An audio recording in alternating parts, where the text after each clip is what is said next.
2장에서는 에이전트 문제를 먼저 한번 풀어보도록 하겠습니다. 프린시퍼 문제는 우리가 3장에 가서 한번 자세히 보도록 하고요. 먼저 여기에서는 에이전트 문제를 어떻게 우리가 풀어야 되는지 살펴보겠습니다.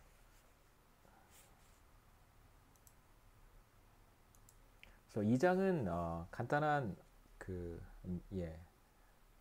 어차피 우리가 수학으로 표현한 에이전트의 문제를 보고 있으니까 솔루션이 어떻게 되는지 한번 도출해 보고요. 그 다음에 간단한 실험을 해보겠습니다. 뭐 실험이라고 하는 게 거창한 것은 아니고요. 우리가 알고 있는 모형의 파라미터들을 조금씩 바꿨을 때 이제 결과가 어떻게 달라지는지 보도록 하겠습니다. 우리가 지금 프린시퍼 에이전트 프로블럼에서 주인 대리인, 의뢰인 대리인 문제에서 우리가 몇 가지 설정을 했었는데 페이 스트럭처는 이렇게 생겼고요. 그래서 웨이지는 A 더하기 B의 Q다라고 했고요. 그래서 A는 베이스 페이를 가리키고 일종의 고정급, 성과와 상관없이 항상 회사가 직원에게 지급하는 급여라고 할 수 있습니다. 베이스 페이가 있고 그다음에 B가 인센티브 페이라고 할 수 있어요. 사실은 이 전체가 인센티브 페이겠죠. B 곱하기 Q가 인센티브 페이라고 할 수 있습니다. 그래서 B는 인센티브 혹은 뭐 피스 레이트 또는 커미션 레이트 이렇게 부르고요.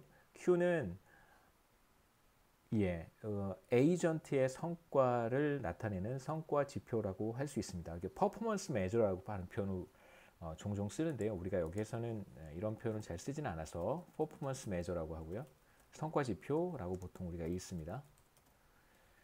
그래서 에이전트가 얼마만큼의 성과를 내는가에 따라서 Q에 따라서 보수가 증가한다라고 하는 것을 페이 스트로크처럼 보여주고 있고요. 그 다음에 프로덕션 펑션은 에이전트의 노력 수준 E라고 하는 것과 퍼포먼스 메저 사이의 관계를 보여주는 것입니다. 그냥 우리가 생산함수라고 얘기를 했는데요. 에이전트가 노력 수준을 선택을 하면 얼마만큼의 성과가 나타나는지를 보여주는 일종의 관계식이고요. 그래서 델타는 노력 수준과 성과 사이의 이제 관계를 보여주는 것이고, 뭐 생산함수의 파라미터라고 우리가 불러도 좋겠습니다. 그래서 만약에 델타가 증가한다면 전과 동일한 수준의 노력을 투입했을 때 전보다 높은 성과를 낼 수 있겠죠. 세 번째는 이 두 식을 결합한 것입니다. 그래서 성과 지표, 퍼포먼스 메저 혹은 뭐 생산량, 뭐 그냥 단순히 퍼포먼스라고 불러도 괜찮겠습니다. 그래서 웨이지는 베이스 페이 더하기 커미션 레이트 혹은 뭐 피스 레이트 B 곱하기 델타 곱하기 E 이렇게 표현할 수 있겠죠. 그래서 실제로 이제 에이전트가 관찰하는 자신의 보수는 노력 수준과 이러한 관계가 있습니다. 그래서 에이전트의 목적은 자신의 유틸리티를 극대화하는 것이고 이때 에이전트가 선택하는 것이 바로 노력 수준이 되는 것이죠. 그래서 에이전트의 문제는 자신의 효용을 극대화하는 것입니다. 그래서 효용함수를 우리가 이렇게 표현했고요. 뭐 단순히 소득 W와 그 다음에 노력 수준에 따른 디스유틸리티, 그러니까 노력을 더 많이 하게 되면 상당한 비용을 지불해야 됩니다. 뭐 심리적 비용이 될 수도 있고요. 혹은 뭐 육체적 노동의 강도가 보다 더 심해지기 때문에 나타나는 비용일 수도 있고, 그 다음에 일을 더 열심히 하게 되면 뭐 스트레스도 더 많아지니까요. 더 힘들기도 하고 뭐 여러 가지 등등등 그러한 디스유틸리티 비효용을 고려한 것입니다. 그래서 노력 수준이 증가하면 증가할수록 노력에 따른 디스유틸리티가 보다 커지기 때문에 효용은 감소하게 되겠죠. 그래서 에이전트는 자신의 효용함수 이것을 극대화하고요. 이때 웨이지는 주어진 것으로 받아들이는데 제약식이겠죠. 웨이지는 자신이 선택하는 에포트 수준에 따라 영향을 받게 됩니다. 그래서 웨이지를 이렇게 대입해서요. 제약식을 효용함수에 대입해서 간단한 형태로 식 하나로 표현할 수 있고, 그러니까 제약이 있는 극대화 문제를 제약이 없는 극대화 문제로 바꿨습니다. 그래서 제약이 없는 극대화 문제를 이렇게 보시면 에이전트가 선택하는 것이 E고요. 그 다음에 페이 스트럭처에서 A와 B는 주어지는 것이고 에이전트 입장에서는 A와 B를 주어진 것으로 받아들입니다. 그 다음에 델타라고 하는 것은 생산함수의 파라메터이기 때문에 이것도 뭐 주어진 것으로 받아들이겠죠. 그래서 A, B, 델타 같은 것들은 주어진 것으로 받아들여서 에이전트는 자신의 효용을 극대화하는 노력 수준 E를 선택하게 돼요. 그래서 간단한 이런 문제는 이제 간단하게 E에 대해서 효용함수 U를 E에 대해서 미분을 한 다음에 0이라고 두면 우리가 자신의 효용을 극대화하는 노력 수준을 얻을 수 있는데 그걸 일계 조건이라고 하죠. 효용 극대화 일계 조건, first order condition이라고 부릅니다. 그래서 유틸리티 펑션을 2에 대해서 미분하면 잘 보시면 2가 들어가 있는 텀은 이 두 번째 텀하고 세 번째 텀이니까요. 먼저 두 번째 텀부터 보시면 2에 대해서 미분을 하면 B와 델타만 남습니다.